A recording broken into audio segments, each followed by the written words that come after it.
हरे कृष्णा, राधे राधे, जय श्रीमन नारायण। आप सभी को कामदा एकादशी की हार्दिक शुभकामनाएं। इस वर्ष 1 अप्रैल 2023 को कामदा एकादशी है। हमें एकादशी के दिन क्या करना चाहिए, क्या नहीं करना चाहिए, इसके बारे में मैं थोड़ा सा आपको बताती हूँ, फिर कथा शुरू करेंगे। एकादशी के दिन बालों को नहीं धोना चाहिए, लहसुन प्याज का उपयोग नहीं करना चाहिए, मांस मदिरा नहीं खाना चाहिए और उस दिन व्रत रखना चाहिए। श्री हरि का कीर्तन भजन करना चाहिए और व्रत हमें फलहार करके रखना चाहिए। ये नहीं कि हमने व्रत रखा और पूरे दिन हम अन्न ग्रहण करें। और हाँ, एक विशेष बात जो मैं भूल गई थी, एकादशी के दिन चावल नहीं खाना चाहिए। कहते हैं कि चावल खाने से कीड़े में जन्म होता है, इसीलिए चावल नहीं खाना चाहिए। तो चलिए एकादशी की कथा शुरू करते हैं।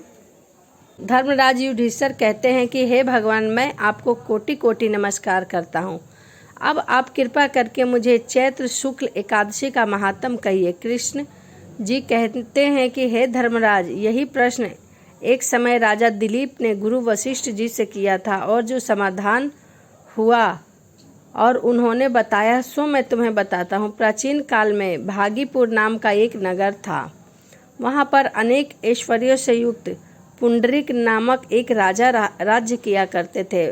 भोगीपुर नगर में अनेक अप्सरा, किन्नर तथा गंधर्व वास किया करती थी। उनमें से एक जगह ललिता और ललित नाम के 2 स्त्री पुरुष अत्यंत वैभवशाली घर में निवास किया करते थे। उन दोनों में अत्यंत स्नेह था, यहाँ तक कि अलग अलग हो जाने पर भी दोनों व्याकुल हो जाते थे। एक समय पुंडरीक की सभा में अन्य गंधर्व सहित ललित की गान कर रहा था। गाते गाते उसको अपनी प्रिय ललिता का ध्यान आ गया और उसका स्वर भंग हो जाने के कारण गाने का स्वरूप बिगड़ गया। ललिता के मन में भाव जानकर काकोट नामक नाग ने पद भंग होने का कारण राजा से कह दिया। तब पुंडरीक ने क्रोध पूर्वक कहा कि तू मेरे सामने गाता हुआ अपनी स्त्री का स्मरण कर रहा है, अतः तू कच्चा मांस और मनुष्य को खाने वाला राक्षस बनकर अपने कर्म का फल भोग।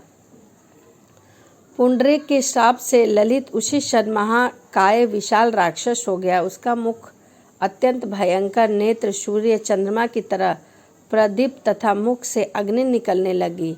उसकी नाक पर्वत की कंदरा के समान विशाल हो गया और गर्दन पर्वत के समान लगने लगे। सिर में बाल पर्वत पर खड़े वृक्ष के समान लगने लगे, अतः भुजाएं अत्यंत लंबी हो गई। कुल मिलाकर उसका शरीर 8 योजन के विस्तार में हो गया।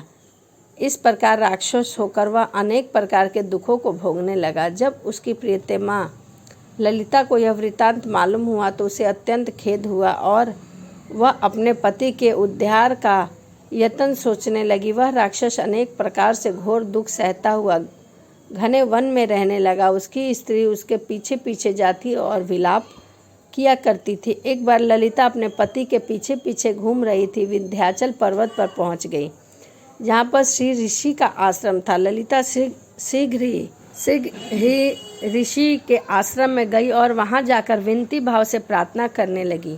उसे देखकर श्रृंगी ऋषि बोले, हे शुभगे, तुम कौन हो और यहाँ किस लिए आई हो? ललिता बोली कि हे मुनि, मेरा नाम ललिता है। मेरा पति राजा पुंडरीक के श्राप से विशाल काया राक्षस हो गया है।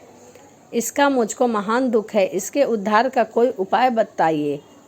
श्रृंगी ऋषि बोले, हे गंधर्व कन्या, अब चैत्र शुक्ल एकादशी आने वाली है, जिसका नाम कामदा एकादशी है। इसका व्रत करने से मनुष्य के सब कार्य सिद्ध होते हैं। यदि तू कामदा एकादशी का व्रत कर उसके पुण्य फल का अपने पति को देती है तो वह शीघ्र ही राक्षस योनि से मुक्त हो जाएगा और राजा का श्राप भी अश्वमेव शांत हो जाएगा। मुनि के ऐसे वचन सुनकर ललिता ने चैत्र शुक्ल एकादशी आने पर उसका व्रत किया और द्वादशी को ब्राह्मणों के सामने अपने व्रत का फल अपने पतिदेव को देती हुई भगवान से इस प्रकार प्रार्थना करने लगी, हे प्रभु, मैंने जो यह व्रत किया है इसका फल मेरे पति को प्राप्त हो, जिससे वह राक्षस योनि से मुक्त हो जाए। एकादशी का फल देते ही उसका पति राक्षस योनि से मुक्त होकर अपने पुराने स्वरूप को प्राप्त हुआ। फिर अनेक सुंदर वस्त्र भूषण से युक्त होकर ललिता के साथ विहार करने लगा। उसके पश्चात वे दोनों विमान में बैठकर स्वर्गलोक को चले गए। वशिष्ठ मुनि कहने लगे कि हे राजन, इस व्रत को विधि पूर्वक करने से समस्त पाप नष्ट हो जाते हैं तथा राक्षस आदि की योनि से भी छुटकारा मिल जाता है। संसार में इसके बराबर कोई और दूसरा व्रत नहीं है।